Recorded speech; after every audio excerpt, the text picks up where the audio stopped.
మొదటి రాజులు 18 మొదటి 4 వచనాలు చదువుకుందాం. అనేక దినములైన తరువాత 3వ సంవత్సరమందు యెహోవా వాక్కు ఏలియాకు ప్రత్యక్షమై, నేను భూమి మీద వర్షము కురిపింపబోవుచున్నాను, నీవు వెళ్ళి ఆహాబును దర్శించుమని సెలవీయగా, ఆహాబును దర్శించుటకై ఏలియా వెళ్ళిపోయెను.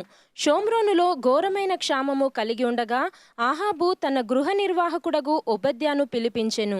ఈ ఒబద్య యెహోవా యందు బహు భయభక్తులు గలవాడై యెజెబెలు యెహోవా ప్రవక్తలను నిర్మూలము చేయుచుండగా గుహలో ఏబదేసి మందిగా 100 గూరిని దాచి అన్నపానములిచ్చి వారిని పోషించెను.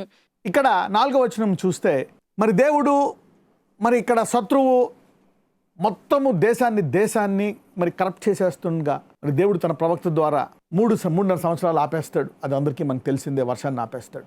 అయితే అక్కడ అనేక మంది ప్రవక్తలను మరి యెజెబెల్ అనేటువంటి ఒక స్త్రీ మరి తన సొంత ప్రవక్తలను లేవనెత్తి, దేవుని చిత్తానికి విరుద్ధమైన ప్రవక్తలను లేవనెత్తి, మరి దేవుని ప్రవక్తలను చంపించాలి అనేటువంటి ఆజ్ఞను మరి ఆమె ఎప్పుడైతే, నేను ఇంతకుముందు కూడా చెప్పాను, when the church cools down, ఎప్పుడైతే దేవుని ప్రజలు మరి చల్లగా అయిపోతారో, there will be a rise of abomination to make desolation.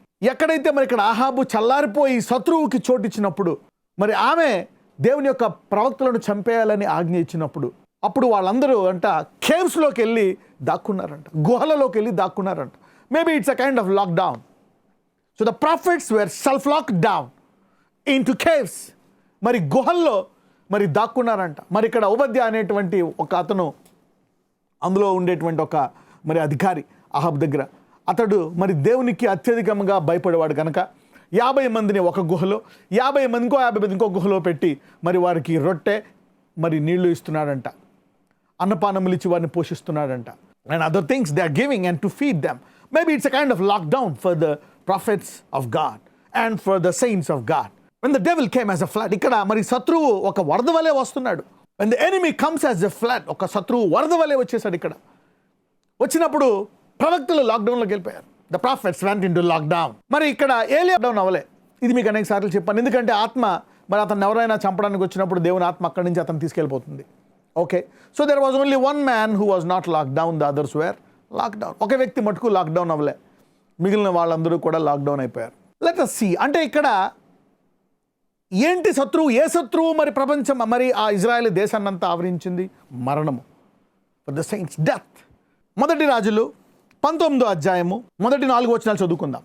ఏలియా చేసినదంతయును, అతడు ఖడ్గము చేత ప్రవక్తలనందరినీ చంపించిన సంగతియును ఆహాబు యెజెబెలునకు తెలియజెప్పగా, యెజెబెలు ఒక దూత చేత ఏలియాకు ఈ వర్తమానము పంపించెను. రేపు ఈ వేళకు నేను నీ ప్రాణమును వారిలో ఒకని ప్రాణము వలె చేయని ఎడల దేవుడు నాకు గొప్ప అపాయము కలగజేయునుగాక. కాబట్టి అతడు ఈ సమాచారము తెలుసుకొని లేచి తన ప్రాణము కాపాడుకొనుటకై పోయి యూదా సంబంధమైన బెయేర్షెబాకు చేరి అచ్చట ఉండుమని తన దాసునితో చెప్పి, తాను ఒక దిన ప్రయాణము అరణ్యములోనికి పోయి ఒక బదరీ వృక్షము క్రింద కూర్చుండి మరణాపేక్ష గలవాడై, యెహోవా, నా పితరుల కంటే నేను ఎక్కువ వాడను కాను, ఇంత మట్టుకు చాలును, నా ప్రాణము తీసుకొనుము అని ప్రార్థన చేసెను. ఓకే, మరి ఇక్కడ చూస్తే ఒకే వ్యక్తి లాక్డౌన్ అవ్వలే, ఫైనల్గా అతను కూడా లాక్డౌన్ అయిపోయాడు.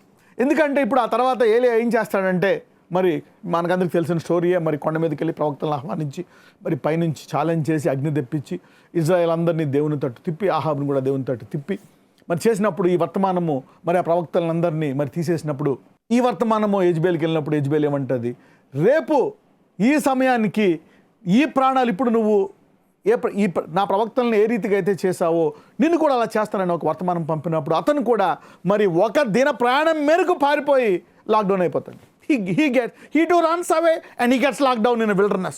The saints, మరి దేవుని ఎరిగినటువంటి ప్రజలు, యాజకులు, మరి పనిచేసేవారు, లేవీయులు, ప్రవక్తలు, ఆ ప్రవక్తలకు అధిపతి అయినటువంటి ప్రవక్త, everybody gets locked down because of a woman who releases the power as a flood. మరి ఒక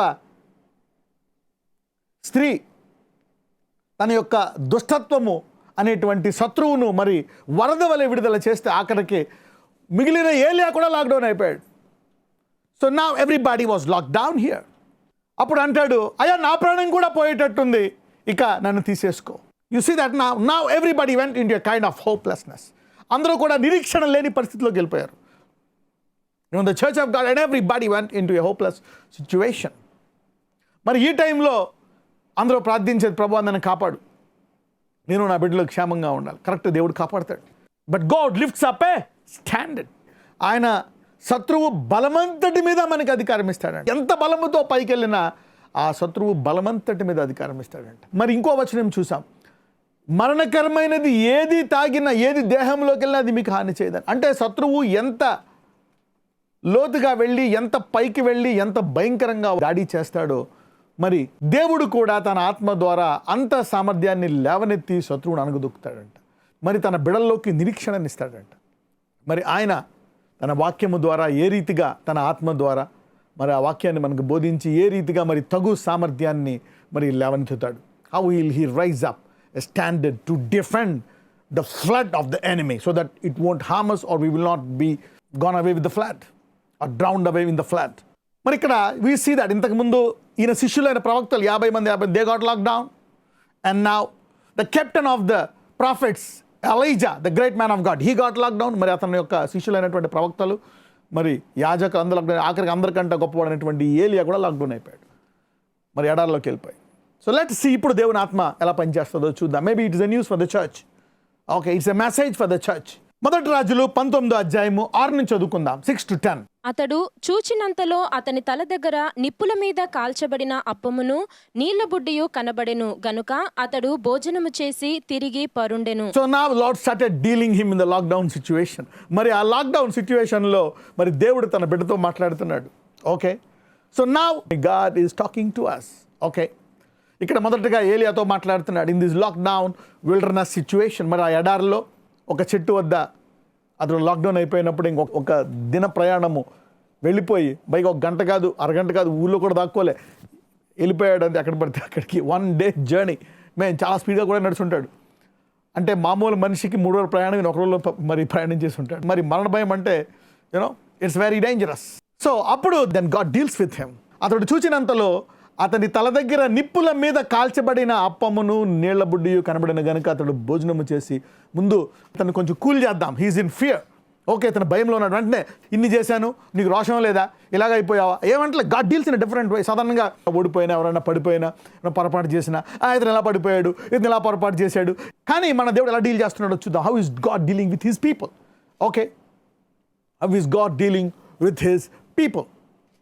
అతడు చూచినంత అతని తల దగ్గర నిప్పుల మీద కాల్చబడిన అప్పము నీళ్ల బుడ్డి కనబడిన గనుక అతడు భోజనం చేసి ముందు అతను ఏం మాట్లాడలేదు. ఎందుకు భయపడ్డావు, రోషం లేదా, no, he didn't talk anything. He just gave him food and just allowed him to sleep. You see that now he is God. అందుకే యేసుప్రభు వారి భూమి మీదకి వచ్చినప్పుడు ఆయన ఏమంటాడంటే, నేను వెళ్ళి వేరొక ఆదరణకర్తను పంపిస్తున్నాను. యోహాను సువార్త 14:16. And I will pray the Father and he shall give you another comforter that he may abide with you forever. తెలుగులో చూద్దాం. నేను తండ్రిని వేడుకొందును, మీ యొద్ద ఎల్లప్పుడూ నుండుటకై ఆయన వేరొక ఆదరణకర్తను అనగా సత్యస్వరూపియగు ఆత్మను మీకు అనుగ్రహించును. వేరొక ఆదరణకర్తను పంపిస్తారంట. అంటే ఈయనొక ఆదరణకర్త. మరి దేవుడు యేసుప్రభువు అంటారు, నన్ను చూస్తే నీవు తండ్రిని చూసినట్లే. If you see me you have seen God. నీవు నన్ను చూస్తే తండ్రిని చూసినట్లే. మరి ఫిలిప్ అంటాడు, అయ్యా ఒక్కసారి తండ్రిని చూపించు, మా జన్మ ధన్యమవుతుంది అంటాడు ఫిలిప్. ఇంతకాలము ఉన్నాను, నీకు నా గురించి తెలియలేదా, నీకు తెలీదా, నన్ను చూస్తే తండ్రిని చూసినట్టే. నేను తండ్రి యొక్క సంపూర్ణ స్వరూపాన్ని, సత్య స్వరూపాన్ని, ఐఎమ్ ద ఎక్స్ప్రెస్ ఇమేజ్ అంటాడు. మూర్తిభవించిన తత్వం అంట. అంటే తండ్రి ఒకవేళ ఎలాగుంటాడో నువ్వు చూసే రూపంలో నీకు చూపించాలి అంటే మరి రూపమే కాదు, గుణము కూడా ఆయన రూపము. మరి ముఖ్యమైనది గుణము. ఓకే, శరీరము మరి యేసయ్య మరి ఆయన మరి చూడడానికి కూడా బాగుంటాడు, కానీ ఆయన ముఖ్యముగా ఉండేటువంటిది రూపము. The image is express image. Comforter ఆయన అంటే ఆదరణకర్త. అంటే ఇప్పుడు ఆయన అంటున్నాడు, నేను వెళ్ళిపోతాను. ఆయన శిష్యులంతా మరి గందరగోళం పడిపోతున్నారు. ఆయన వెళ్ళిపోతున్నాడు, ఎలాగ మా పరిస్థితి, మరి ఆయన బాగా చూసుకున్నాడు, మాకు ట్రైనింగ్ ఇచ్చాడు అంటే ఆయన వెళ్ళిపోయి ఐఎమ్ సెండింగ్ అనదర్ కంఫర్టర్. నేను వేరొక ఆదరణకర్తను మీ వద్దకు పంపిస్తున్నాను, ఈయన ఆదరిస్తాడంట. సో ఇనిషియల్గా అతను ఏమంటే హీస్ జస్ట్ కంఫర్టింగ్. ముందు అతనికి ఆహారం ఇచ్చి he's comforting, eat my son, first take rest, you are tired. ఆదరణకర్త. ఇప్పుడు మరి సేవకు కూడా అనేకులు నన్ను వాడుకో అంటే ఎవరిని పంపిస్తాడు దేవుడు? He want to send who want to comfort people. He want to send who are comforters. Okay, మరి అనేక మందిని వాడుకోవాలంటే దేవుడు ఎవరిని ఎన్నుకుంటాడు? హీ సెండ్స్ కంఫర్టర్స్, ఆదరించే వాళ్ళని, ఆదరణకర్తలను పంపిస్తాడు. Those who are like comforters, because Holy Spirit is a comforter. So comforter works through another comforter. So Jesus is working through another comforter called Holy Spirit. Now the Holy Spirit works through another comforter who are ready to comfort his saints. మరి యేసుప్రభు వారు కూడా ఆదరించే దేవుడు, ఆదరణకర్త. నేను వెళ్ళి వేరొక ఆదరణకర్తను పంపిస్తానంట. అంటే పరిశుద్ధాత్ముడు ఆదరణకర్తే. ఆదరణకర్త ఇప్పుడు వేరొక ఆదరణకర్తను పంపిస్తాడు. ఏదైనా మానవుడు కూడా ప్రభు నేను ఆదరిస్తాను నీ బిడ్డల్ని అంటున్నావా, లేదు తీర్పు తీరుస్తా వాళ్ళని ఎలాగైనా నలోకం పంపిస్తే ఏదో ఒకటి చేసి, నో, ఆదరించేవాడిని దేవుడు పరిశుద్ధాత్ముడు ఎన్నుకుంటాడు. ఆదరించే వాళ్ళ ఫలాలు గొప్పగా ఉంటాయి. They are not limited, they cannot be contained. They will bear much fruit. So ఆదరణకర్తను పంపిస్తాడు. You see that now? So ఇక్కడ God is, మనం చూస్తే పాత నిబంధనలో కూడా దేవుడు అక్కడ ఆదరిస్తున్నాడు. Okay, you need comforters. God needs pastors who are comforters, prophets who are comforters. All right, not always comforting even though they mess up and sin. You need to rebuke a bit also. Okay, మరి ఏం చేస్తున్నా అక్కడ ఆదరించడమే కాదు, అప్పుడప్పుడు తల్లి మరి 2 కొడుతుంది, Berber లాక్కెళ్తుంది, స్కూల్కి చదవకపోతే తిడుతుంది, మరి అన్నీ చేస్తుంది. So the comfort will also comfort you accordingly. Okay, not just comfort you every time you mess up. Okay, now let's go back. మొదటి రాజులు 19:6 నుంచి చదువుకుందాం అగైన్. అతడు చూచినంతలో అతని తల దగ్గర నిప్పుల మీద కాల్చబడిన అప్పమును నీళ్ల బుడ్డియు కనబడెను గనుక అతడు భోజనము చేసి తిరిగి పరుండెను. అయితే యెహోవా దూత 2వ మారు వచ్చి అతని ముట్టి, నీ శక్తికి మించిన ప్రయాణము నీకు సిద్ధమయ్యున్నది, నీవు లేచి భోజనము చెయ్యుమని చెప్పినప్పుడు అతడు లేచి, మళ్ళా అతను పడుకుని లేచేదాకా వెయిట్ చేసి మళ్ళా భోజనము చేయమని చెప్పి మళ్ళా పడుకోబెట్టింది. You see that now? అతడు లేచి భోజనము చేసి ఆ భోజనపు బలము చేత 40 రాత్రింబగళ్ళు ప్రయాణము చేసి దేవుని పర్వతమని పేరు పెట్టబడిన హోరేబునకు వచ్చి అచ్చట ఉన్న యొక్క గుహలో చేరి బస చేసెను. Okay, again he went to another place. తర్వాత మళ్ళీ ఇతను ఇంకో గుహకు వెళ్ళిపోయాడు 40 దినాలు. మరి హోరేబ్ అనేటువంటి ఒక అతని మేబీ అది ఒక అతని ధ్యాన ప్రాంతమేమో, అతని యొక్క ప్రార్థనా ప్రాంతమేమో, అతని యొక్క మేబీ ఐసోలేషన్ ప్లేస్ ఏమో. సో మరి అక్కడికి వెళ్ళిపోయి అక్కడ కూడా గుహ, ఫైనల్గా అతను కూడా ఒక గుహలోకి వెళ్ళిపోయాడు. మరి 50 మంది గుహలోకి వెళ్ళిపోయారు. మళ్ళీ ఏలియా కూడా గుహలోకి వెళ్ళిపోయి ఈ got lockdown. But cave is not the end. Cave is not the end. The lockdown for a believers is not locking down really. మరి లాక్డౌన్ అనేది అనేకులకు నష్టమేమో, కానీ విశ్వాసులకు అది నష్టం కాదు. Lockdown could be to make you learn, to teach you, to reveal the standard of God, to raise you up against the enemy that has locked you down. మరి lockdown అనేది అనేకులకు మరి నష్టమేమో, అనేకులకి హాని. మరి విశ్వాసులకు కూడా నష్టం ఉంటుంది, హాని జరుగుతుంది. కానీ వాళ్ళు దాని తర్వాత నేర్చుకొని ఆ లాక్డౌన్ తర్వాత వాళ్ళు 2 అంతులు 3 అంతులు గొప్పగా ఆశీర్వదించబడతారు. So it could be a learning point. So a locking point could be a learning point for a believer. Okay, to unlock himself and rise up against the standard of the enemy. అచ్చట ఉన్న గుహలో బస చేశాను యెహోవా. అప్పుడు యెహోవా వాక్కు అతనికి ప్రత్యక్షమై, ఏలియా ఇచ్చట నీవేమి చేయుచున్నావని అతని అడుగగా అతడు, ఇజ్రాయేలు వారు నీ నిబంధనను త్రోసివేసి నీ బలిపీఠములను పడగొట్టి నీ ప్రవక్తలను ఖడ్గము చేత హతము చేసిరి. సైన్యములకు అధిపతియగు దేవుడు నగు యెహోవా కొరకు మహారోషము గలవాడనై నేను ఒకడును మాత్రమే మిగిలి ఉండగా వారు నా ప్రాణమును కూడా తీసివేయుటకై చూచుచున్నారని మనవి చేసెను. అందరితో పాటు అందరూ లాక్డౌన్లోకి వెళ్ళిపోయారు. ఇప్పుడు ఫైనల్గా నేను కూడా లాక్డౌన్కి వెళ్ళిపోయి, ఎందుకంటే నా ప్రాణం కూడా పోయేటట్టుంది ప్రభువా. సో ఏలియా also went in to lockdown. Let's read from verse 11, 11 నుంచి చదువుకుందాం. అది అధ్యాయం 11 నుంచి. అందుకాయన నీవు పోయి పర్వతము మీద యెహోవా సముఖమునందు నిలిచియుండుమని సెలవిచ్చెను. అంతటా యెహోవా ఆ వైపున సంచరింపగా బలమైన పెనుగాలి లేచెను. యెహోవా భయమునకు పర్వతములు బద్దలాయెను, శిలలు చిన్నాభిన్నములాయెను గాని యెహోవా ఆ గాలి దెబ్బయందు ప్రత్యక్షము కాలేదు. ఇక్కడ దేవుడు నెమ్మదిగా అతన్ని మందలించట్లేదు, కానీ దేవుడు తన బలాన్ని చూపిస్తున్నాడు. ఒక శత్రువుకు భయపడతావా? ఒక శత్రువు బెదిరింపుకు భయపడతావా? కరెక్టే, భయపడడానికి అర్థం ఉంది. ఎందుకంటే ఆమె అనేక మందిని చంపేసింది. ఆమెకు అడ్డొచ్చిన వారందరినీ విశ్వాసైన ప్రవక్త అయిన షీఈస్ కిల్లింగ్ ఆఫ్, ఆమె చంపేస్తుంది. మరి మెడ మీద తల లేకుండా మరి శిరచ్ఛేదం చేసేస్తుంది. అందుకని అనేకుల్లో భయం కలుగుతుంది. పీపుల్ ఆర్ టెరిఫైడ్, జనాలకి భయం వేస్తుంది. మరి లాక్డౌన్లోకి ఎందుకు వెళ్ళరు? భయపడిపోతున్నారు. తల తీసేస్తుంది. That enemy is slaying of the neck. It is not a joke. ఇక్కడ చూడండి, దేవుడు చెప్తున్నాడు, go forth, stand up the mount before the Lord. వెళ్ళి నుంచో కొండ మీద అంటున్నాడు. Behold the Lord pass by. అప్పుడు దేవుడు నెమ్మదిగా అక్కడి నుంచి వెళ్ళి, a great and strong wind rent the mountains. ఒక గొప్ప గాలి వచ్చి కొండ విడిపోయిందంట. గ్రేట్ అంటే ఒక గాలి కొండను విడిపోయేటట్టు చేసిందంట. మనము ఇంతకుముందు చూస్తే మరి గాలి వచ్చి ఎర్ర సముద్రాన్ని విడదీయడం చూసాం. మరి 6 నేలను వెళ్ళిపోయారు. ఇక్కడ మరి దేవుడు తన సహోదరుడికి మరి తన ప్రవక్తకు చూపిస్తున్నాడు. He is training, he is imputing strength and power into him. మరి దేవుడు బలహీనపడిపోయి లాక్డౌన్లోకి వెళ్ళిపోయినటువంటి ఆ గుహలో ఇతను కూడా లాక్డౌన్కి వెళ్ళిపోయినటువంటి ఏలియాకి ట్రైనింగ్ ఇస్తున్నాడు. నువ్వేంటి లాక్డౌన్ అయిపోతున్నావు? ఒక శత్రువు అనేక మంది మరి మెడ మీద తల లేకుండా చేసిందేమో, చంపేసిందేమో. వాళ్ళకి నేను ఆశ్రయంగా లేను, వారు నన్ను ఆశ్రయంగా చేసుకోలేదు, వారు నన్ను దేవుడిగా అంగీకరించలేదు, వారు నన్ను రక్షకుడిగా అంగీకరించలేదు, వారు నా రక్తాన్ని నమ్మలేదు, వారు నేను చనిపోయి తిరిగి లేచని నమ్మలేదు, వారిని అద్భుతాలు చేసే దేవుడని వారు నమ్మలేదు, నేను ఆశ్చర్యకరుణ్ణి వారు నమ్మలేదు, నేను కాపాడేవాడిని అని నమ్మలేదు, నేను ఆదరణకర్త అని వారు నమ్మలేదు, నేను గొప్ప దేవుడిని అని నమ్మలేదు. నేను కొన్ని చేస్తాను, కొన్ని చేయను. నేను పాతకాలంలో చేసిన అపోస్తకాలంలో ఇప్పుడు చేయను.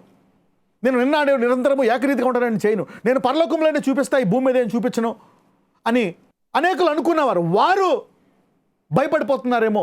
కానీ ఇతనికి నువ్వు భయపడ్డానికి ట్రైనింగ్ ఇస్తున్నాడు. నీకు నా గురించి తెలుసు కదా, ఇదిగో అని చెప్పి, ఏ great and strong wind rent the mountains. ఒక గాలి వచ్చి ఎర్ర సముద్రాన్ని విడదీయడమా కాదు, కొండను ఎడగొట్టిందంట. రెంట్ అంటే ఎరగొట్టడం.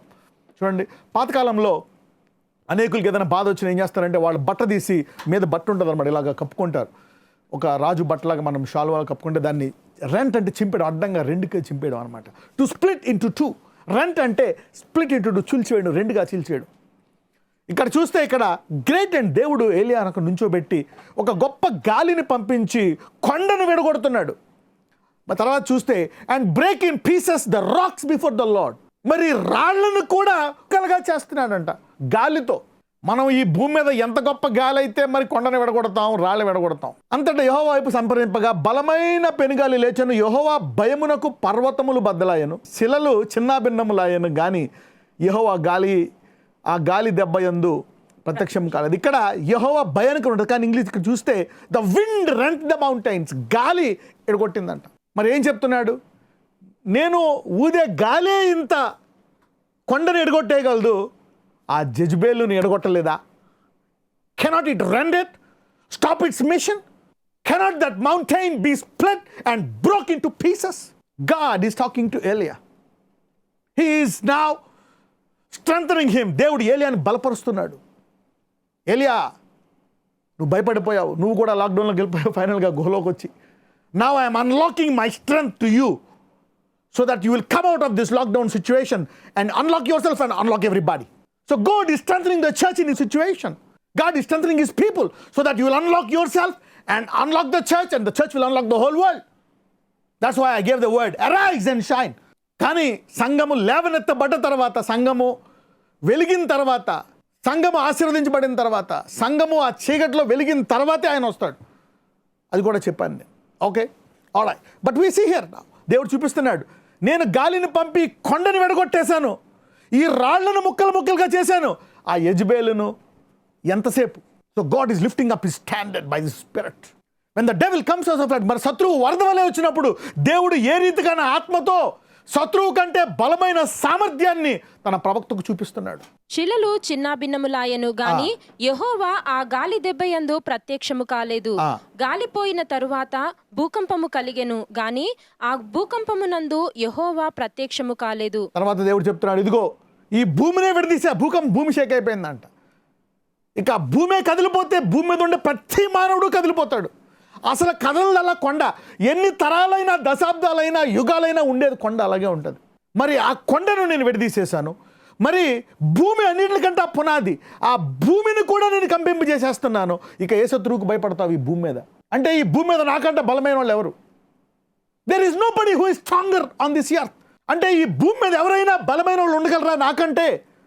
నేను ఈ భూమినే నేను కదిలిచ్చేస్తున్నాను. Can anybody be stronger than the earth? they are living on the earth.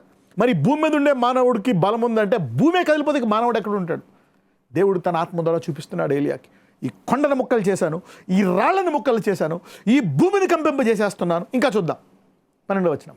ఆ భూకంపమైన తరువాత మెరుపు పుట్టెను గాని ఆ మెరుపునందు యెహోవా ప్రత్యక్షము కాలేదు.